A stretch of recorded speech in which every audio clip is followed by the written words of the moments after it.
Hi, this is new. I don't actually do intros or talk normally, but if you want to skip this, I'll put it down in the comments later on. I wrote this on my own, with my own writing skills, so feel free to use with credits, of course. I wanted to do some form of context, and I recorded this late for a reason because I just thought of a plot while I was studying.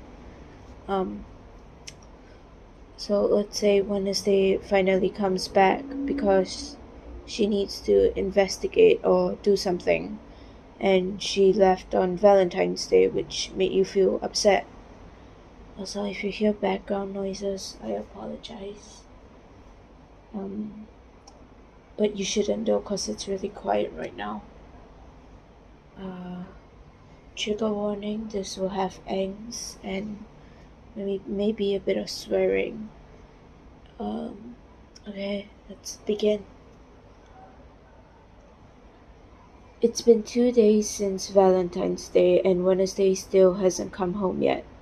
You are upset enough that she left on that day, but to think that she hasn't come home after this long made it even worse. You huddled into the blanket tighter as you felt your eyes swell up with tears. But soon the door opened, and you heard the girl's long-awaited voice. "I'm back," she simply said, no context whatsoever. You kept quiet as you heard her footstep grow heavier as she moved closer towards you, sitting down on the bed you were on. "Why are you ignoring me?" You scoffed softly, but it didn't go past the raven-haired girl. After all, she was known for her sharp senses. "Don't tell me you're mad at me. I was just gone for a few days," Wednesday stated. It was as if she didn't care at all. "Did you know how worried I was?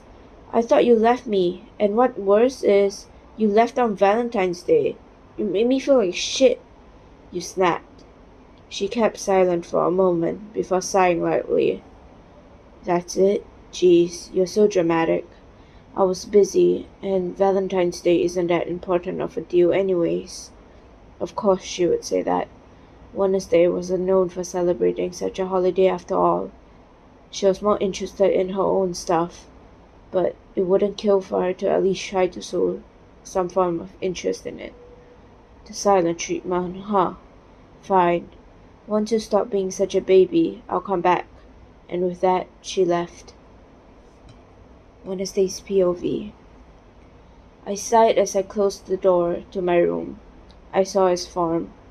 I knew he was about to lecture me. It was a thing. "What?" I bluntly said. His hand signals made me sigh even louder. "It isn't that bad. They're just being dramatic," I told him as I reached for my typewriter, but was quickly blocked by him. I raised my eyebrows and glared at him. He backed away slowly, not before signing to me once more. "What?" They cried. This made me stop and stare at him. I stood up and looked at Thing. "Inform me about this holiday the humans celebrate right now." Time skip. "Thing, why are you here?" Oh, I forgot to say this is a third person's POV. I'm sorry. "Thing, why are you here?" You saw the hand climbing beside you as he signed for you to go outside. You hesitated but went anyways. Seeing the heart balloons and a blanket fort made and prepared in the living room while Wednesday stood there. "I'm sorry." That was a surprise, hearing the word "sorry" come out of her mouth. "I never knew that day was so special for you. I hope this can make up for it. I bought you your favorite flowers and prepared the movie you wanted to watch."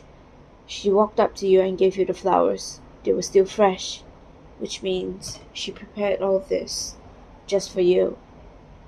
"You did all this?" you asked. She nodded, even though she showed no emotion. You could tell she was proud of her work. "Well, do you forgive me?" She looked at you, waiting for your answer.